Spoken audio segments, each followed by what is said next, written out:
of public servants working from home earlier in the show. Well, seemingly nothing can lure them back to their offices. I think I may have found out why. The world's gone nuts.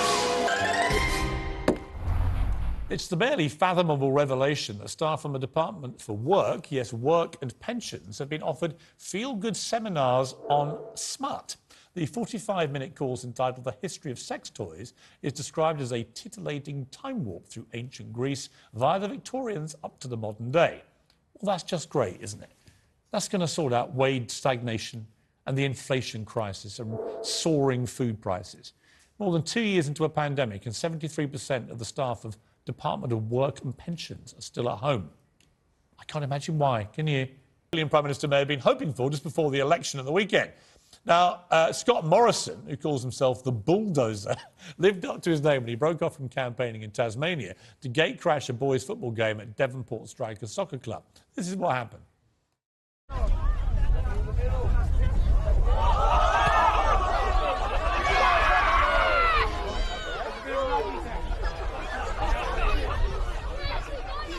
I've actually got a bit of sympathy for the Aussie PM. I've got 3 sons, and whenever I play football with them, that was normally what used to happen at some stage. The challenge when you reach a certain age and physical stature is that when you start to tumble, there's simply no stopping you. And if there does happen to be a useful small object in the vicinity, they can be quite a useful buffer. Morrison's not the first political leader to discover this. Who could forget, of course, Boris Johnson's own battle with gravity and children back in 2015. Last attack, last attack.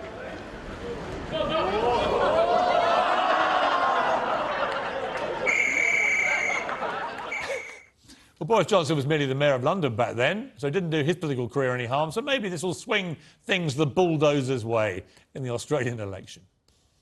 The world's gone nuts. I think you may agree that this might be insanity. A woman in America was charged $40 by her doctor for crying. Yeah, you heard me right. A viral tweet posted by the patient's concerned sister showed her medical bill. Her concerned sister tweeted the incident saying, "Yep, there it is, listed as a brief emotional behaviour assessment." It's called crying, because she had a rare condition and felt understandably sad about it. I guess you're lucky you didn't charge her for breathing. The world is going nuts, but we're here to put it right. Well, generations of children in the Scouts and Girl Guides have been honoured with badges for honing their life skills in orienteering, camping, navigation. You know, real skills. Now they have a brand new challenge. The world's gone nuts. Yes, the new challenge for British Girl Guides, for which they actually get badges lauding their success, is walking to the chip shop.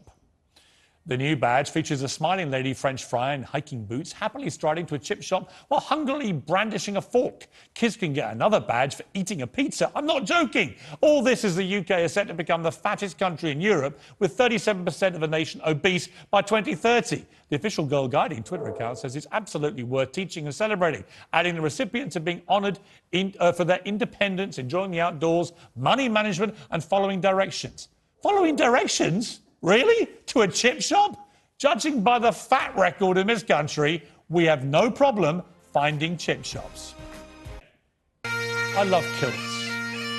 The national dress of bonny Scotland.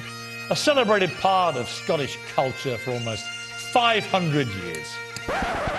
But not anymore, obviously. The world's gone nuts.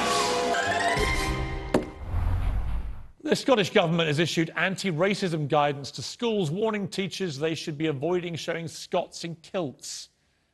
Really? All the best people should wear them, as you can see. Kids should dress in the clothes of other cultures, the government says, to make them global citizens. But kilts are a stereotype. Really? So the only culture these kids are not allowed to appropriate is their own. Well, I'm sorry. I'm not having it, because that's ridiculous. On this show, we celebrate Scottish culture. So that's it from me. And here is some Scottish music and a bloke in a kilt.